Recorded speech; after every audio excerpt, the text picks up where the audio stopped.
سال 2023 کے جنوری کے مہینے میں بلوچستان کی مختلف شاہراہوں پر 693 حادثات پیش آئے۔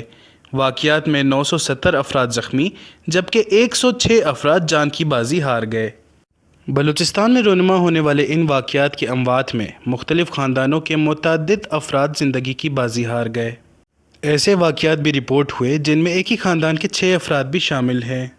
کوئٹہ کے مسافروں نے ایسے واقعات کا ذمہ دار ڈرائیور حضرات کو ٹھہراتے ہوئے ان سے گزارش کی ہے کہ ڈرائیور صاحبان کو میں عرض کرتا ہوں خیر تھوڑے احتیاط سے بندہ گاڑی چلائے۔ کبھی کبھی یہ مستی میں آ جاتے ادھر ادھر گاڑی لے جاتے لیکن مسافروں کا خیال نہیں کرتے ہیں۔ بس میں مثال اگر ہم اکیلے ہیں تو ٹھیک ہے، ہمارے ساتھ 40 بندے اور بھی ہے، مسلمان بھائی ہے، اس کا تو خیال کرنا چاہیے۔ ڈرائیور حضرات سے یہ گزارش کریں کہ وہ اپنا ریسٹ کریں، نیند پورا کریں اور پھر 2 ڈرائیور ساتھ ہوں کو اس کو آرام دے، تھوڑا آدھا سفر ایک ڈرائیور کرے آدھا سفر دوسرا، اسی طرح چلتا رہے اور پھر سفر اچھا ہوگا۔ ڈرائیور حضرات بس یہی خیال کریں، ان کے پیچھے جو بھی مسافر ہوتے ہیں ان کی بڑے پوری فیملی ہوتی ہے تو وہ پیچھے فیملیوں کے لیے بڑے مسئلے بن جاتے ہیں۔ بس خیال کریں، یہی مہربانی اپیل ہے ہماری ان سے۔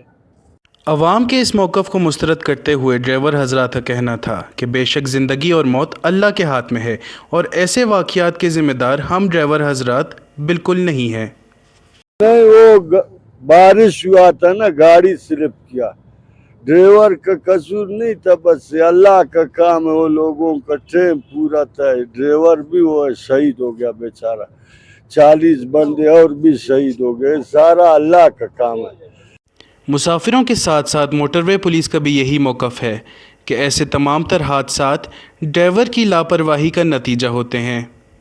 اسی تناظر میں ایسی پرائیویٹ ٹرانسپورٹ بسز کے اندر موٹر وے پولیس کی جانب سے لگائے گئے ٹریکرز کو فعال کرنے کی کوشش کی جا رہی ہے تاکہ بسز کی سپیڈ کو آن لائن مانیٹر کیا جا سکے اور بیلا جیسے خطرناک حادثات کی روک تھام ممکن بنائی جا سکے۔